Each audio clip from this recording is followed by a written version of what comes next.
Boone. Here. Ryan Burke. Here. Terry Burnside. Here. Brock Good. Chief East. Alexander Fosberg. Here. Janelle Hargrave Murray. Donald Jackson. Lorraine King. Here. Lee Lang. Here. Kelly Peterson. Kimberly Richardson. Catherine. Present. Karen Wilson. Okay.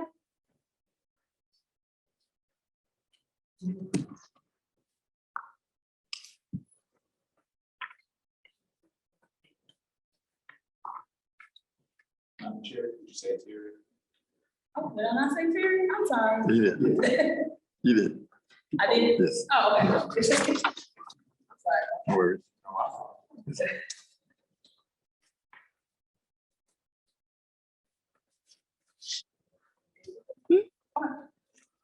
So we will go ahead and move forward. Thank you for coming. We looks like we have 3 guests today. Would you like to introduce yourself? I'm Janet Higgins. I'm Tom Davis. Nancy Carter. Welcome. So we'll give a brief overview of the purpose of our committee and then we will introduce our advisory committee. I write it down to this lot. So the purpose of our advisory committee is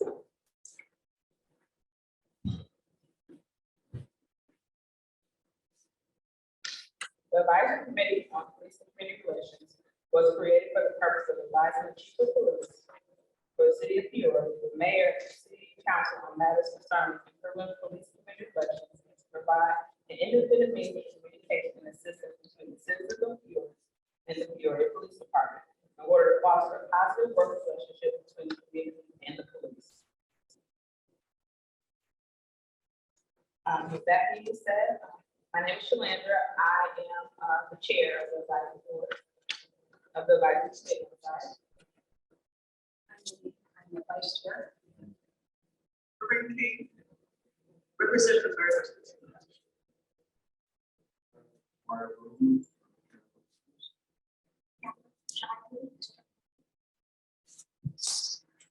Andre Allen, that's the council liaison. Alexander Fosberg at large. Terry Burnside at large. I'm Paul Dean. I'm the professional senior lieutenant with the Peoria PD. Chris White, Supervisor Neighborhood Services Unit. Keep her well resident officer.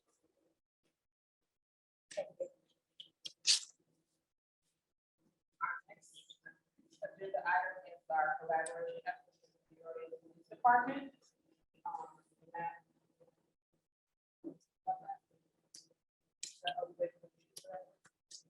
I don't But if you could,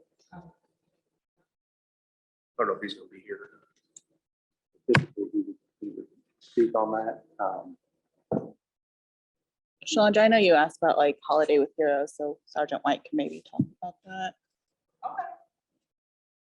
Hi, So, like I said, I'm a Supervisor Neighborhood Services Unit. I just kind of introduced what that is. In my unit, that's where the 4 resident officers. I'd like to make it a little louder. Sure thing. Miss Lee. All right. So I'm the supervisor of the Neighborhood Services Unit, and that's where the 4 resident officers, I don't know if you guys are familiar with resident officer program, anyone not that I need to explain it to? Okay, so those 4 resident officers, they're housed in different parts of the city. One being the Southern Valley, which is down on Cattell Street, that's Officer Marcus Smith. The Northern Valley, down on Madison, that's Officer Burwell here. Central Bluff, that's on Armstrong, that's Officer Bradford. And then in the West Bluff, on Republic, we have Officer Featherstone. And so what they do is, they provide a unique and individualized police service to those communities, right? So in the city provide the house, they live in those residences with their families, some of them that have families, and they're pretty much accessible to the community that they serve 24/7, right, within reason. But if there's a more centered issues that need to be addressed, more so than your patrol officer who's gonna stop by for 5 or 10 minutes. That's when those residents can call on the resident officer. Each house has the officers, except for one working on sign, but each house has the officer sign with their name and phone number that residents, if they don't feel comfortable knocking at the officer's door, they can give them a call. And there's also a police car out there, right? Because they want to be identified to deter, criminal behavior and whatnot that may occur.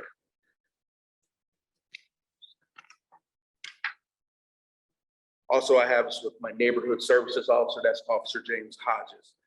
He primarily deals with enforcing the city ordinance, chronic nuisance property ordinances and the aggravated chronic nuisance property ordinances. So he identifies strategies to abate nuisance problems, not so get people kicked out, but to abate the nuisance, right? So that's engaging with those residents. And if there's, no resolve there, then take it to the next step to that landlord to see, hey, what can we do to abate this nuisance? Whether it be, is your tenants, lacking resources? Do we need to go that route to abate these nuisances, or is it, terminating leases? So that's what he kind of deals with. He also manages our nuisance abatement vehicles, which is formerly or kind of referred to the armadillos. So that's the big armored cars that's all wrapped with police logos and equipped with cameras. So those are deployed at the residents' request when there is a nuisance house. And that's also to say, hey, get the attention. We got this big old truck out in front of your house with cameras, equipped. Let's knock off what it is that you're doing, okay? Then I have Mr. Keith McDaniel, he's my community engagement coordinator.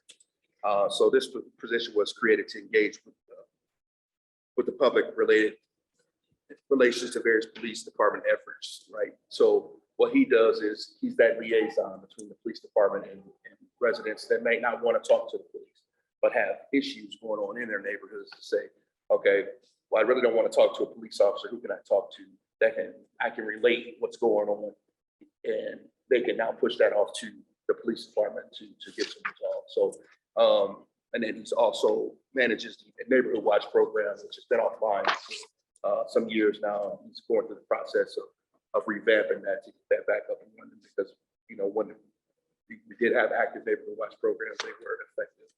And just empowering those community members to know that, hey, we can't be the eyes and ears for your community. We're not here 24/7. So know that we'll equip you with knowledge and some tools to be able to change some of the behaviors and the nuisances in your neighborhoods.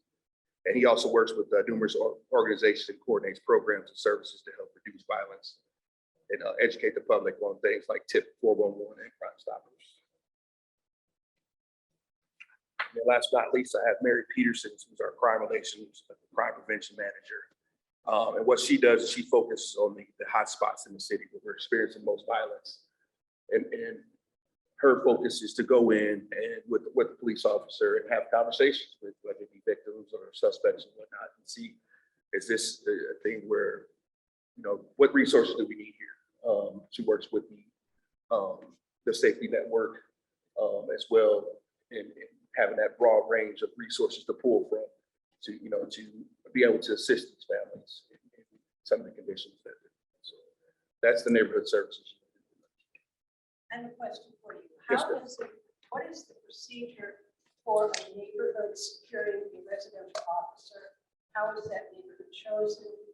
Can the neighbors ask for one? Okay, so the neighborhood officer, resident officer program was established, I want to say 2012, 2013. And that was a central bluff house there on Armstrong. That was a donated house, and it's all data driven. So the Peoria Police Department is big on statistics, right? Statistics are going to tell us where we need to be, and that's where they're kind of placed. So once we see and identify an area that we feel that a resident officer could be beneficial, then that's when the chief and some other city officials will go out and kind of assess more so that council person of that district and kind of identify where we want to be within that area.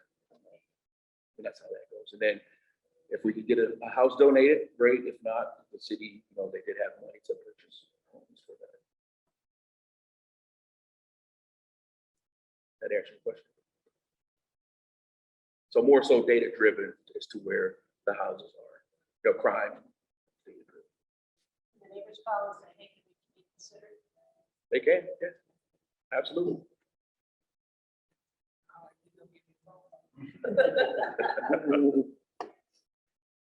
How many total officers do you have in the resident officer program? So we currently have 4. Yeah.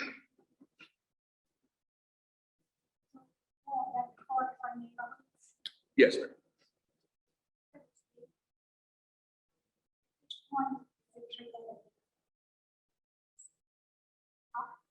So again, if you residents, cost for service, that's big. If we, if the statistician's looking at, okay, we gotta, these are hotspot rises in crime, Mary Peterson, she goes down and she identifies that as well. That's gonna generate the conversations to start. And then from there, that's when, the powers that be, chief and the council member of that district, they can sit down and have that conversation. We have no idea how many calls. Times. Yeah, that data can be pulled by our statistician.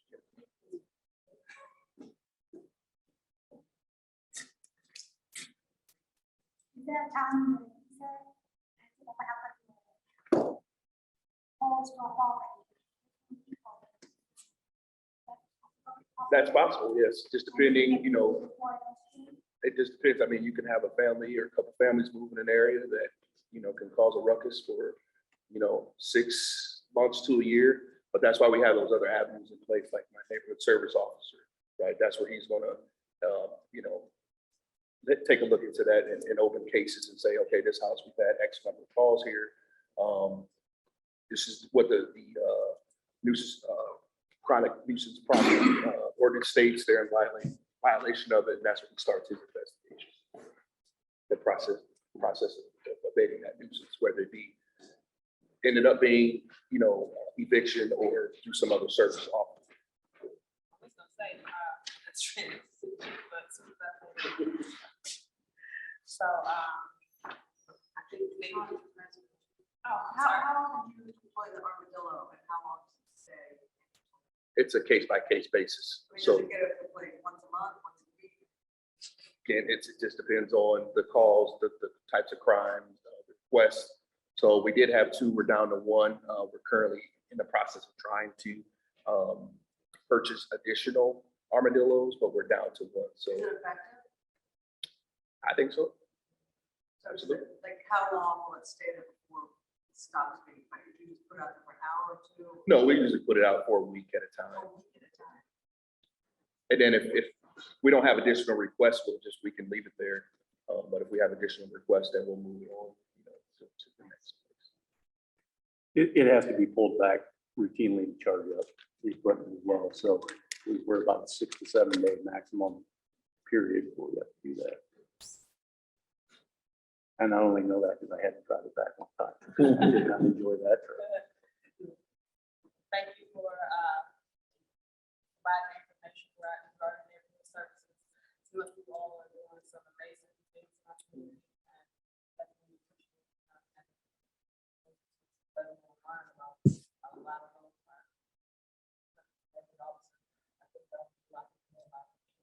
Right. So, and I'll leave my card for you guys if you got any further questions after tonight. Feel free to call me. We'll skip that portion of collaboration efforts between and we will discuss more what our advisors like to do and what we're actually do as far as the city. For the people that are new here, advisory committees are not new. They began in 1960 when the National Association of Police Chiefs got together and wanted to figure out how the police department throughout the country. They also wanted to come up with a way of especially those who didn't know how to. And they also wanted to come up with an idea on how the neighborhoods could improve their relationships with the police department. That went through, they did all the work on it, and did a lot of work on it, and it was accepted by the Department of Justice. In 1980, in November of 1980, Peoria, through an ordinance, started their first advisory committee, It went from 1980 until 2000. I have not been able to find the minutes on any of those meetings, so I don't know the reason why they stopped. I've been told the minutes could have been destroyed. They could be in the bottom of the police, in the basement of the police department, or they could be in the basement of City Hall. Since I don't like spiders, I'm not going to any of those places. After the Department of Justice was here and settled some incidents here in Peoria in 2010, the city council again through ordinance reestablished the advisory committee with 17 members. The created purpose remains the same. It is advise the police chief on how to improve relations with the community. Chief E seems to not need our help on that. He does very well on that. As far as complaints, Lieutenant Lee can speak to that, but people know how to do the complaints and they do them. And in fact, when I was talking at a coffee with Councilman Sears' constituents, Councilman Sears actually said people were so afraid. And I said, well, they don't seem to be because they're making them when they happen. The third leg of the stool is to help the neighbors improve relationships with the police department because it goes both ways. And I know that there are a couple of officers in here, and Lieutenant Lee is one, and I'm pretty sure Chris White is another one, that when they open their emails in the morning, they hope it's not for me. But I have been talking to Sergeant White about neighborhood watches and how the committee can maybe help on that. There are other things that we can do. The committee is going to be, hopefully, I know I'm going to be involved, hoping more people from the committee, and especially the new people, would be interested in going on the walk and talks, so that we can talk about our committee, we can let people know about it. We can also let them know that we're part of it, and we also mentioned the watches at the time. So right now, one of the things that we're trying to do is set some goals for the people on the committee, to set some goals as to what they see their role in the committee and what their goal for the committee is. And that's pretty much where we're at right now. So anybody has any questions, I'll try and answer. I do want to add that in addition to being a bridge between the police department and citizens of Peoria, if an individual in the community does have a complaint and they're not sure how to lodge that complaint or correctly file that complaint, our committee can serve as a resource and help for them to correctly file that complaint. And that's where we stop.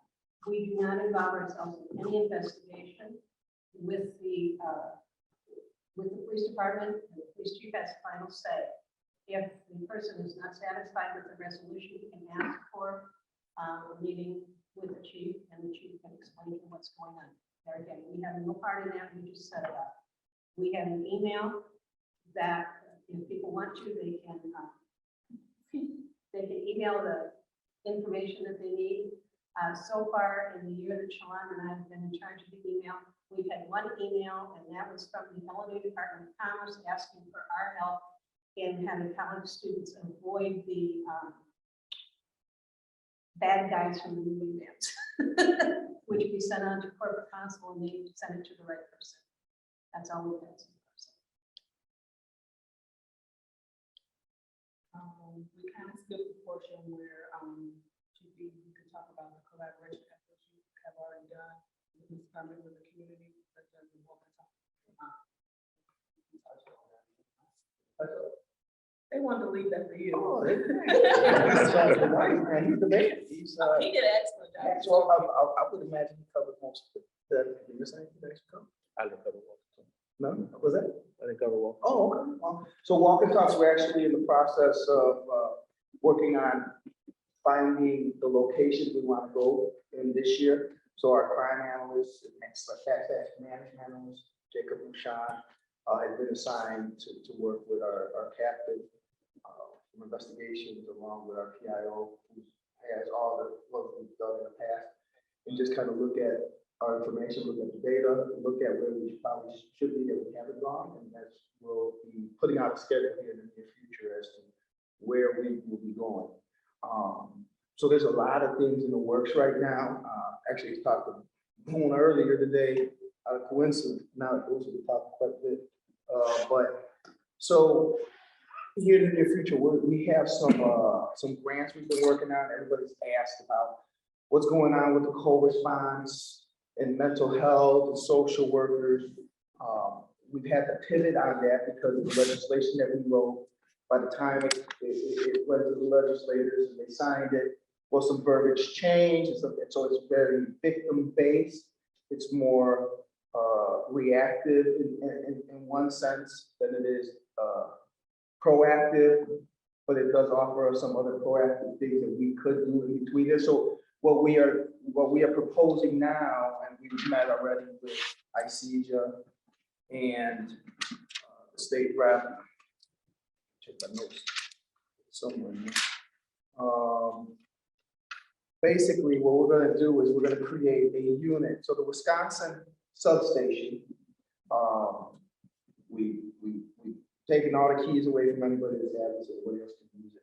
We're going to redo that building, and we're going to create a division with the police department that will work out of there, which is the victim and community services unit. The plan is to have 8 social workers, mental health workers, along with 5 interns, along with another analyst, our community relations and crime prevention manager, and a administrative aide working out of there. That director will report directly to me.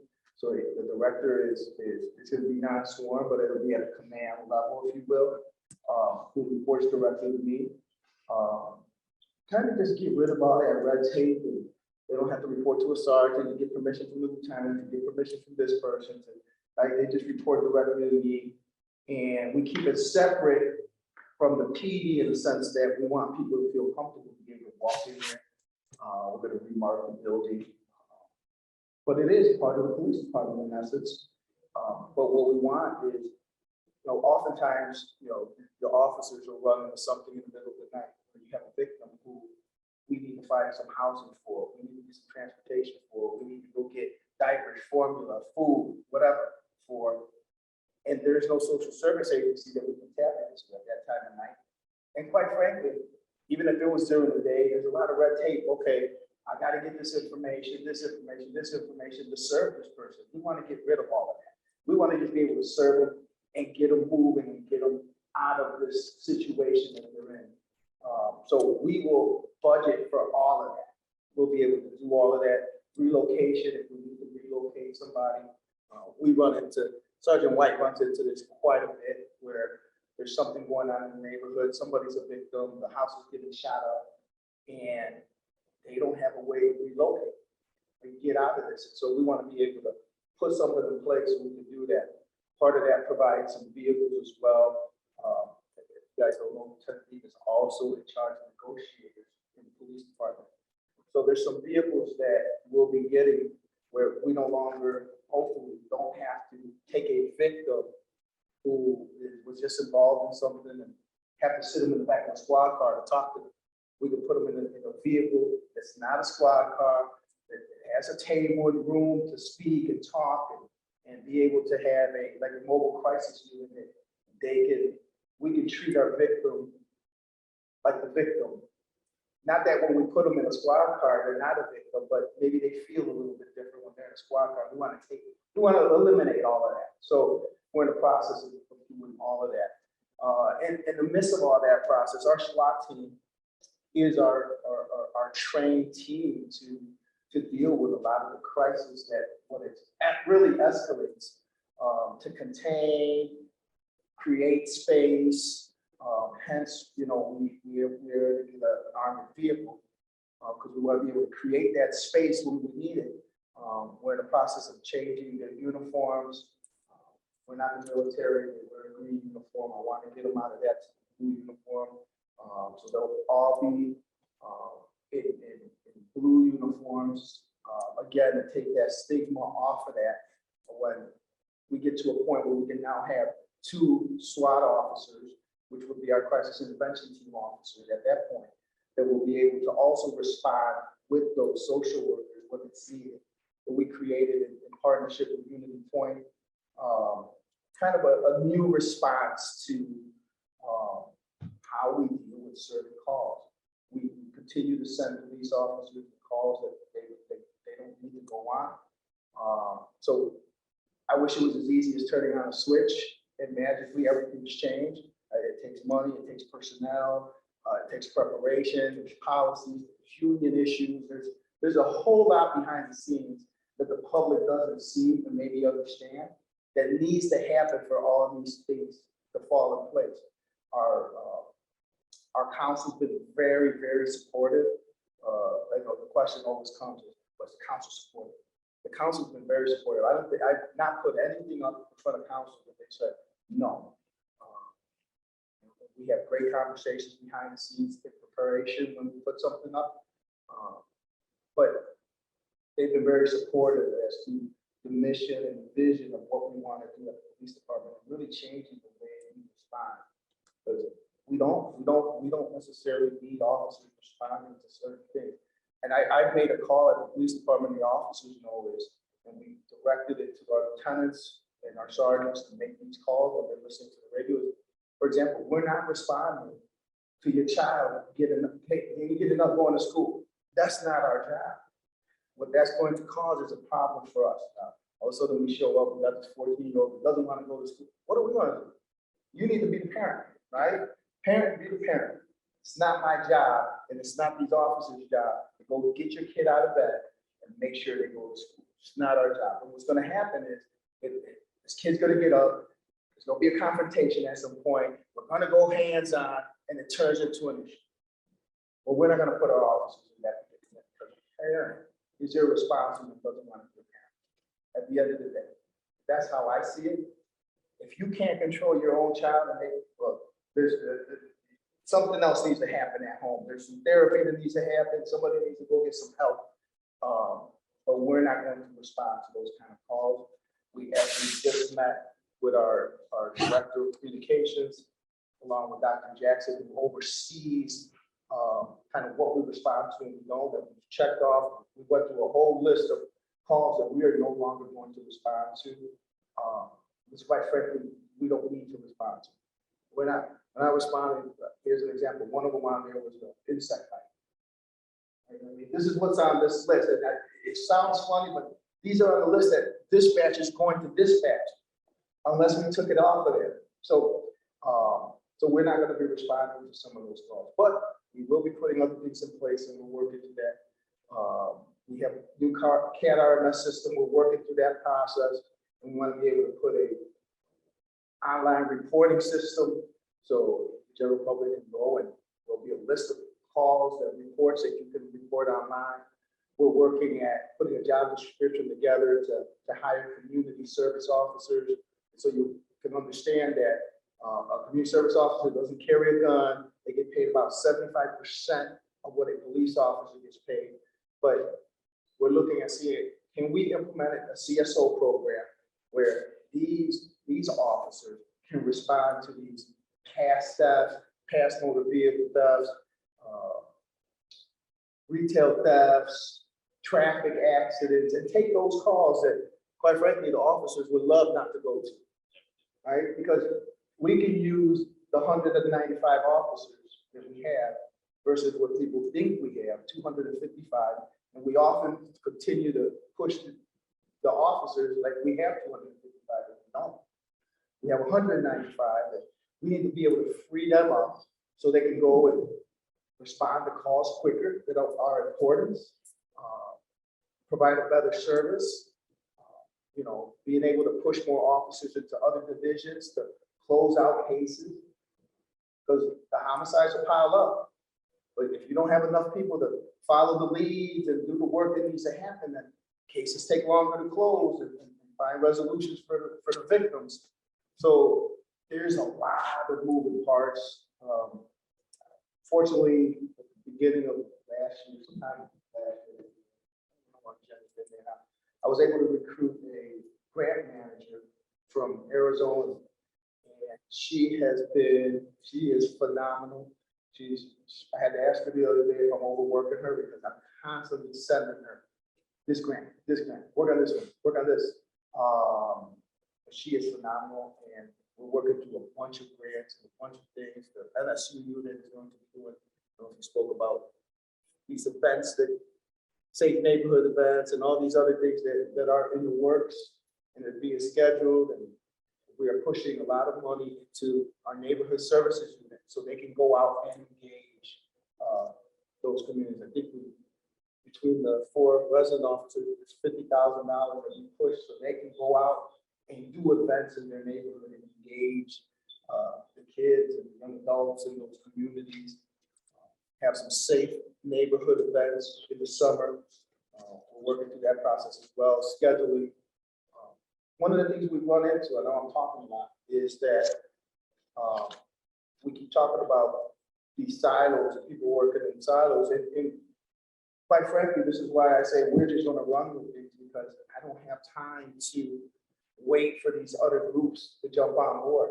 And I think we planned some things with some other outside groups. And as we're getting closer to the time, they're falling through. And that doesn't work for me. We are going to run our events. We're going to do it. If somebody wants to be on board, we're not depending on anybody. We're going to do it because, again, we have real issues that are happening. And because if we're counting on somebody else, we're going to fail. We have to take control of it. And that's what we're doing at the police department. So we're just taking the bull by the horns and just taking the lead on these things. So any questions for me? I do a lot out there, actually. There's a lot going on. We're now at the question and answer session. Perfect. So that was. I knew that. I appreciate you providing insight on some of the activities all of you to deal with registration, as well as some aspects to learn more about how you guys are going to respond to those calls. And I tell the community, it takes time. It takes time. It's not just about money all the time, right? Sometimes it's about personnel. It's about, everything else doesn't stop in the city because we're going to do something. So, we have to look at how we use our personnel and where we're moving personnel. Recruitment for us is so critical that I assigned a sergeant and an officer full-time for recruitment. That's all their job is to do, is work on recruitment for the police department. They start April 2nd in those positions. That's how critical it is for us to make sure that we are getting, without lowering the standard, getting the best candidates we can. And I think we're moving in the right direction. This is the first time since I've been here where we are probably going to ask for extra slots at the academy because we have more people that they have slots for us. We have 12 people who I think all at this point are going to seem to be, so far as I know, it hasn't all landed on my desk yet, are going to be passing backgrounds. We have another 4 laterals in the box, so that puts us at 16 officers that we could potentially, well, 12 would go to the academy. We're asking for 2 extra slots already. We have 4 that can, all 4 of them are great candidates. Again, we're not going to lower the standard just because you're a lateral. But if we could get 2 of those, that puts us at 16, and those laterals, if you don't know what that means, that's an officer that's already an officer somewhere else, and we're taking them over here. We have a $15,000 hiring bonus for that. It costs us $20,000 to send somebody to the academy, so we're saving $5 grand. When we get somebody who has some experience, and we're able to get them out of our FTO program quicker, usually, especially if they're from the area. We have one now who's going to be released early because he's that good. And it's nice to be able to supplement our officers with more officers. Because I will tell you, I walk around the police department, and oftentimes, especially whether I'm out on a call or I go out or I walk into the police department and I walk into the detective bureau, and I feel like a dad who can't help his kids sometimes because you can see the stress, the anxiety, the tiredness on these detectives and officers' face, and there's nothing I can do. I'm not gonna follow through on a case for you. I don't have time to follow a case. If I took that case from you, these guys can't take those cases from them. They have their workload. He's overworked with internal stuff that happens. So it's like, okay, I can't do nothing other than we gotta figure out how we get more people to the door. So we changed our test. So we have a test that's national now. So you can go in over 200 places across the United States and take our test. That means anybody that's using that test is also driving traffic into that area, into that testing center, into NTN, which is called the National Testing Network. So they see that we have openings as well. They can test for us as well. Right now, without really doing a whole bunch of pushing for this next, we already got about 50 applications sitting there for our next class. Not the one that we're ready to send it to in May, but for our September class. So our recruitment strategies are working, things are working, we're seeing the numbers are better. We're actually seeing, and demographic wise, this group was half and half, men and women, and about half Black and half white, and one Hispanic. So we're seeing the demographics changing on our list, and we're seeing the genders as well, those numbers as well.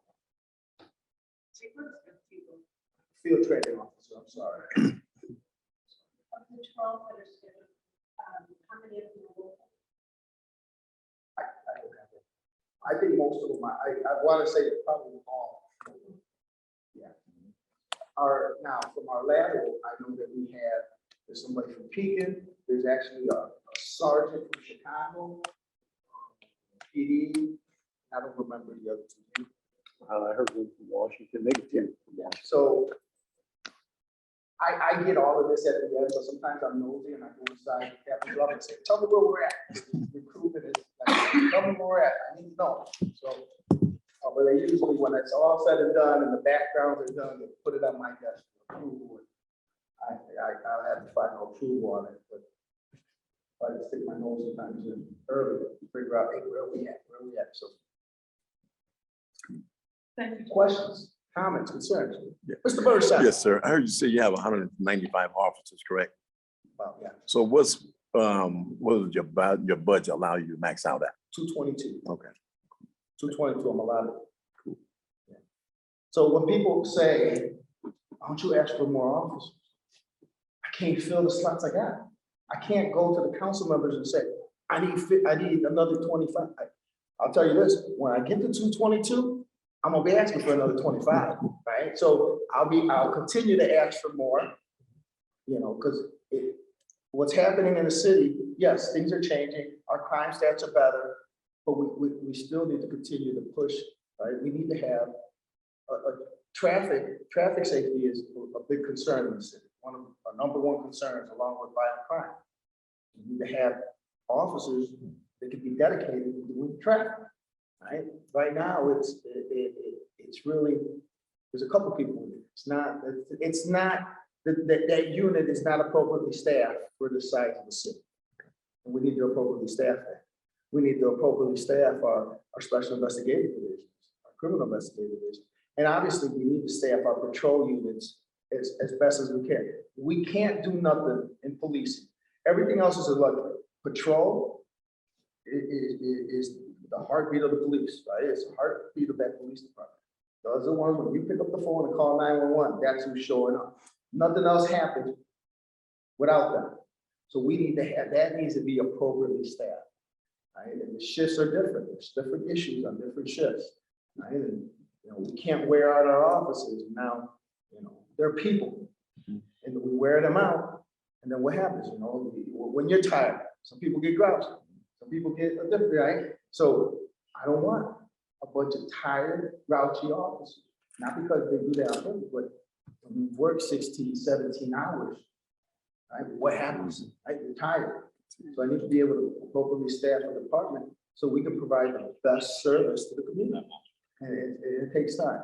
And then, again, going back to, you know, some of these other things that we want to implement, the community thinks like, just get it done and put it in. It's not that simple sometimes. It's not always about money and stuff.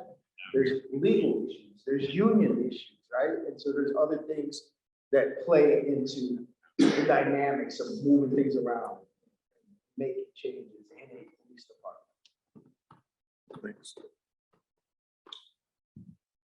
Chief, what's the status of the portal that you talked about? So dashboard. Dashboard? Yes, so great question. So just had a conversation today again with Ushan and connected.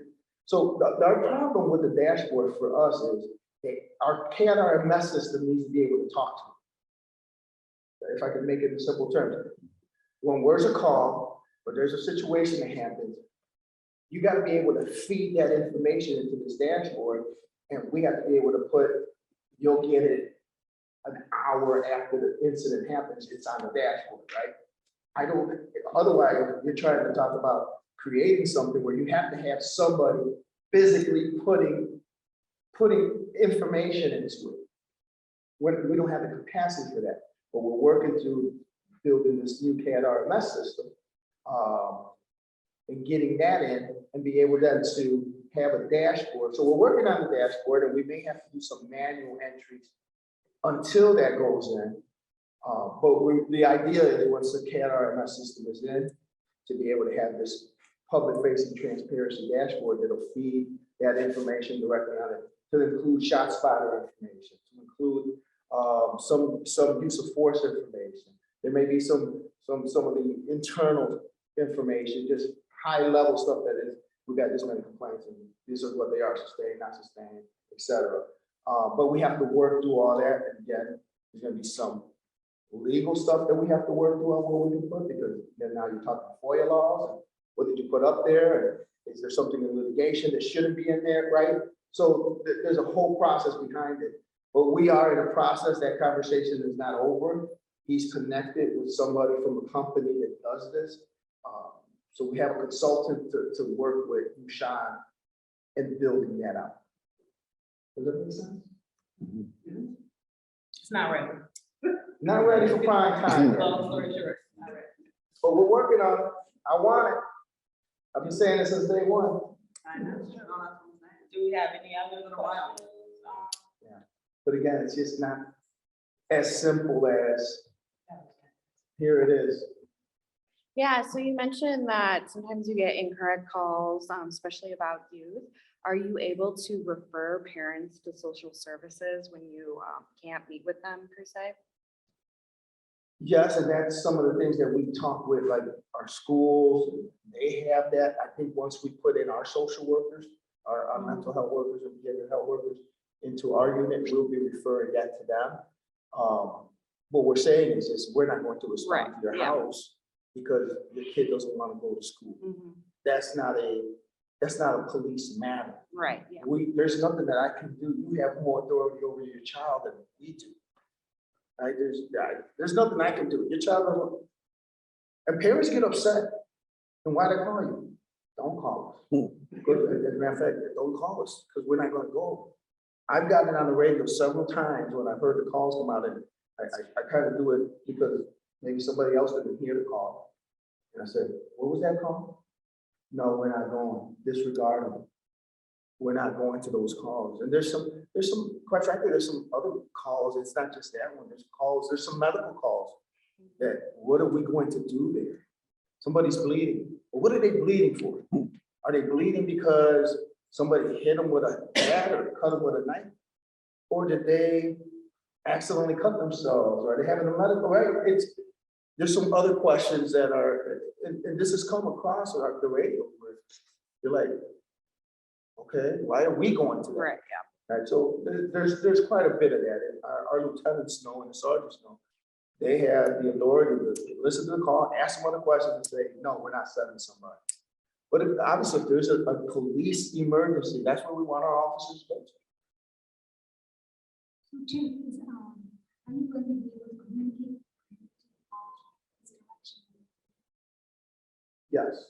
Yes, and we will. And I think I've said it. I mean, I've said it. I don't know how many times I said it on the news. Take care of your kids, watch your kids. We're not responding. I think I've said it several times. If the community is listening to what I've said, they know that not gonna respond to them. But I can't say across the board, no, we're not responding to it. There has to be, right? The kid's not getting up, but now he's got a knife in his hand. Threatening mom. Oh, that's a different story, right? So that's why we tell our supervisors, you might have to ask him further questions. The kid's not refusing to go to school and he's, what, what other information is missing? Right? Because again, our dispatchers, right, are overworked as well. And they get the call, the phone's still ringing, they gotta get that other call. There's only a certain amount of them in there, and they gotta get off this call to get to the other call. Sometimes we have to ask some more clarifying questions for them to ask if they didn't get it. So you can't just say across the board, we're never going to this, because there's gonna be some other scenarios involved in it. So we have to give our supervisors the authority to be able to go, okay, hold on. Let me ask another, let's get some clarifying questions before we go over it. What is really going on? Model of the city.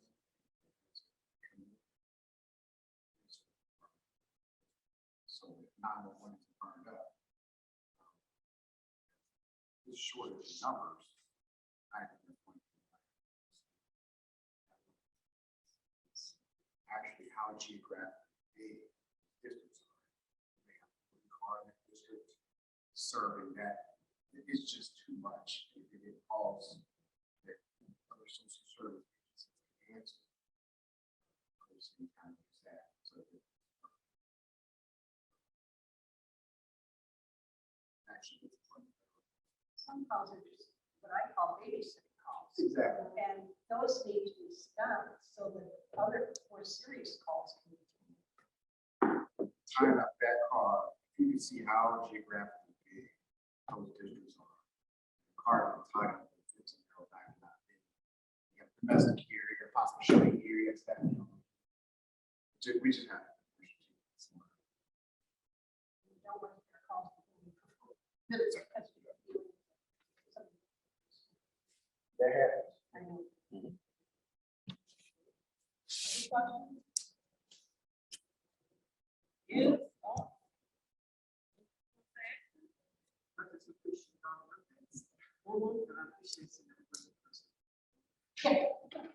We do have some pending, clear, explaining more in detail, about the advisory committee with our email and, how you want to file a complaint. And you are not sure how to file a complaint, how to do that, that's also in there. And I believe they are also, they have, the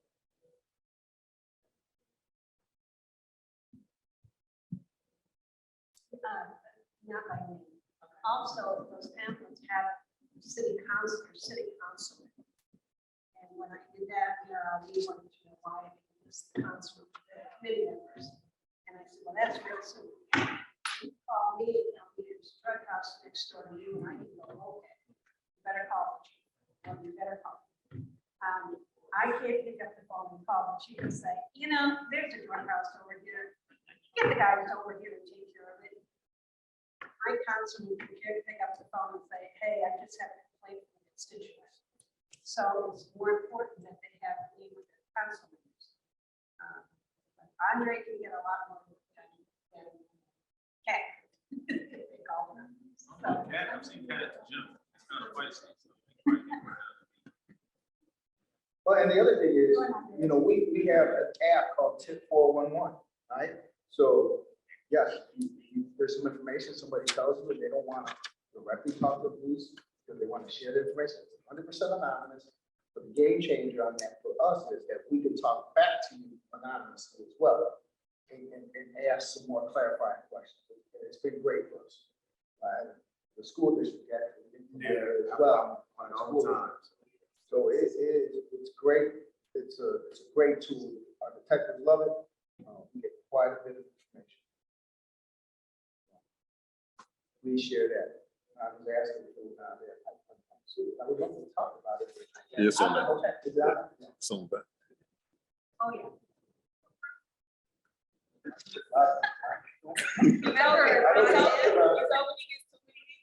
No, I took it. I would love to talk about it. We also have some refreshments and over there, and we have some snacks if you guys would like to take them. Yes. Yes.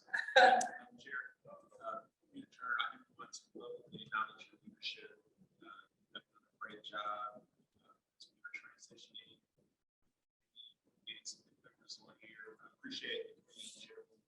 Put together this open house. I think this is good to see people without a screen and to see that some people are taller than what I expected. Which is good. That's good to move forward in the future of this committee. Appreciate the officers coming out and also appreciate our guests on the committee as well to us. We look to go into the next season of this committee. But I really want to do it with a lot of sweat and into this show. Second that. Thank you. I appreciate that. And I appreciate all the new members for coming. And it's definitely be a learning opportunity for us in the future. So I think we don't have anything else. I think we are ending right on time. Which always feels good when we get that time. We didn't have to take a wrap on all that.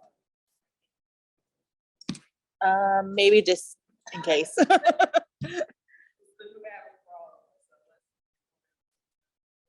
Oh, it might be a good idea now to think about it, because I don't think we initially had.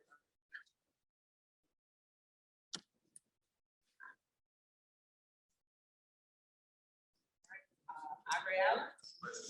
Mario Lou. Lance Burke. Here. Terry Burnside. Here. Roger Gibbs. Chief Lee. Here. Alexander Foster. Here. Chanel Hargrave Martin. Donald Jackson. Lorraine Key. Here. Lee Lang. Kelly Peterson. Kimberly Richardson. Catherine. Karen Wilson.